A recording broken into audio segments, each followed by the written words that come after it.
Alright y'all, so I'm going to just do a quick video to remind you of some of the things that you need to remember when you're creating data tables and graphs.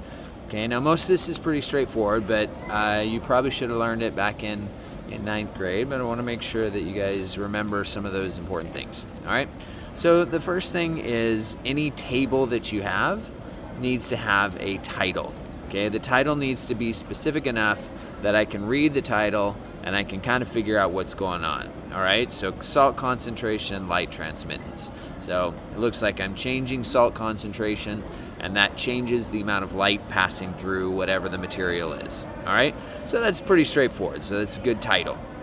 Okay, then your columns should be labeled and they should include the units. This is going to become important later. We'll talk about that a little bit, the cells later, but right now each column should have the title, so salt concentration, which is your independent variable, and then the unit of concentration is a percentage, and so that's why they just give the uncertainty, plus or minus 0.01, and the unit, which is percent there.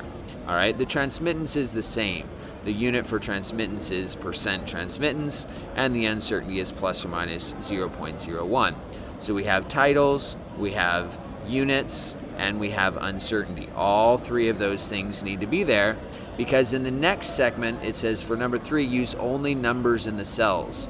Now this is really important, because if you're including things like units, if you're including uncertainty, then the cells, the Google Sheets or Excel, they get a little bit confused with what's happening inside the cell, and so they treat it as a label instead of a number. And when you start treating your data as labels, then it won't actually space things out correctly, it won't put points on a graph correctly, it'll just mess things up. So that's why it's so important that you put your units and your uncertainties in the labels and up at the top of the column, so that your cells can just have numbers.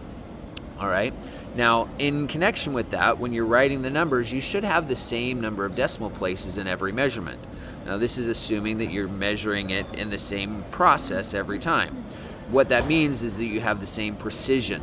Notice that the 97.50, they add the 0 on at the end, because if I just wrote 97.5, it could be 97.53 that just rounded to 97.5. And so to make sure that it's clear that we actually measured it precisely to that 0.000, we're going to go ahead and write that digit there for the 0.00. All right. The last thing is, just to make it clean, easy to read, we're always going to center our numbers, both horizontally and vertically. You'll see that they're all right in the center of the cell, and so both up and down and side to side. That just makes it clear, easier to see, and that's pretty much it.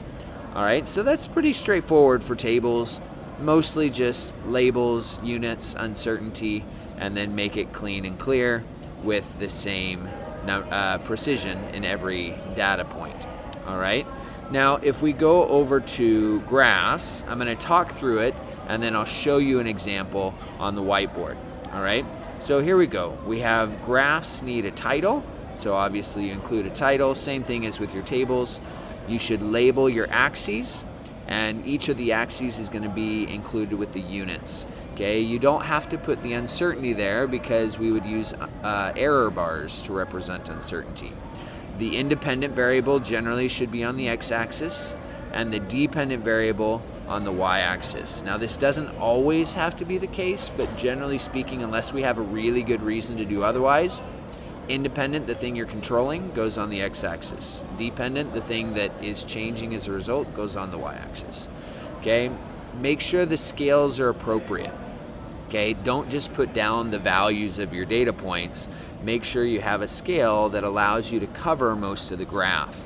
You don't want to go by 5s if that means that your graph is crammed up on one side of the graph, and I'll show you an example of that in just a minute. Okay, lastly, we want to make sure that we're using average values. So if you have lots of data points, we don't know how to deal with multiple different data points for the same x values, so we're just going to put in averages, and then we draw in a best fit or trend line. Okay, this is one thing that I want to, I'm sure I'll remind you of this in class, but best fit or trend line you will never, never, never just connect the dots. Okay, we're not in kindergarten anymore. We're not just playing connect the dots, drawing lines that put all the dots together. That's not what we're trying to do. What we're trying to do is we're trying to show the pattern that the data is following. And the pattern that the data is following is usually a straight line or a smooth curve. So one of those two is your option, unless you have a really good reason for something else.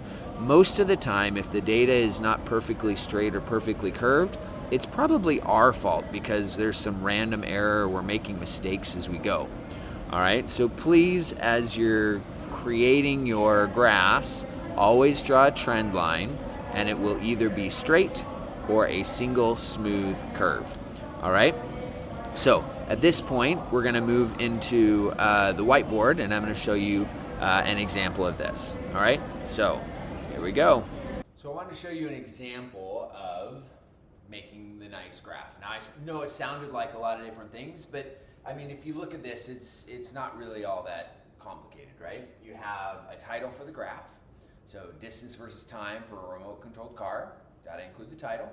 You gotta include labels, okay? So labels, I got time on the x-axis, and that's in seconds, so I'm including the units. And then I got distance in meters on the y-axis. So I got the title and a label, and I have the units there. All right, I spaced out my numbers, right? I made sure that the spacing of the numbers allowed the data to fill the whole graph. I could have gone by 10, 20, 30, 40, 50, 60, 70 here, but because my data only goes up to about 35, if I did 10, 20, 30, 40, my data would only be in the first half here. So I just made sure that I went by a number that would allow me to fill the graph this way. And same thing on the y-axis. Instead, I went by tens to fill the axis that way. Notice that I used evenly spaced numbers. I didn't use the data. Okay, I don't know what the data is. The data is somewhere else. The data, the actual values, that doesn't go on the axes. On the axes, you put evenly spaced numbers so that everything has the right spacing. All right. Now, the one thing that I haven't put in there yet is my trend line, my line of best fit. Now, the line of best fit, you really have two choices. Either a straight line or a nice smooth curve. Remember, no zigzags. Okay, I know it's really tempting to just be like, oh, look at those pretty points, let's just connect the dots, woo! No, we don't connect the dots. Okay, remember I said never, never, never, never, ever just connect the dots. Because the reason why there's some zigzag here is because when we gathered the data, we weren't perfect. Okay, the data is trying to show us something, it's trying to show us a trend. But it's not perfect. Why isn't it perfect? Well, not because the data isn't perfect, but because we aren't. When we measure it, it's not perfect. And so instead, we have to try to see what we think the data is trying to tell us. And when I look at these points, I say, you know what, that looks pretty linear, like a straight line there. So I'm gonna go ahead and I'm gonna draw a straight line. And I know that when my car has had 0 time, it should travel 0 distance. So I'm going to do my best to make it pass through 0, 0 here. I'm going to try to draw a line that goes more or less showing the pattern that the data, the trend that the data is trying to show us, just like that. And you'll notice that the line only actually goes through one point. And that's okay, because the line doesn't need to go through the points. Remember, each of these points actually has some uncertainty with it. And so this point may look like about 1833, but it could be plus or minus a little bit in any direction. And so this line being close to all the points is a pretty good guess for what the data is trying to show me. And so therefore, one straight line doesn't have to go through all the points. It doesn't have to go through any of the points, but it is nice. The one point that I'm confident in is that at 0 time it traveled 0 distance, so I made sure that it went through that point. Okay, other than that, that's a pretty good graph. It has everything that we're supposed to have, and you can tell that it's not super overly complicated. It's just making sure that we make it clear, we include the information, and the graph represents what it's supposed to represent. All right, hope that was helpful. We'll see you next time.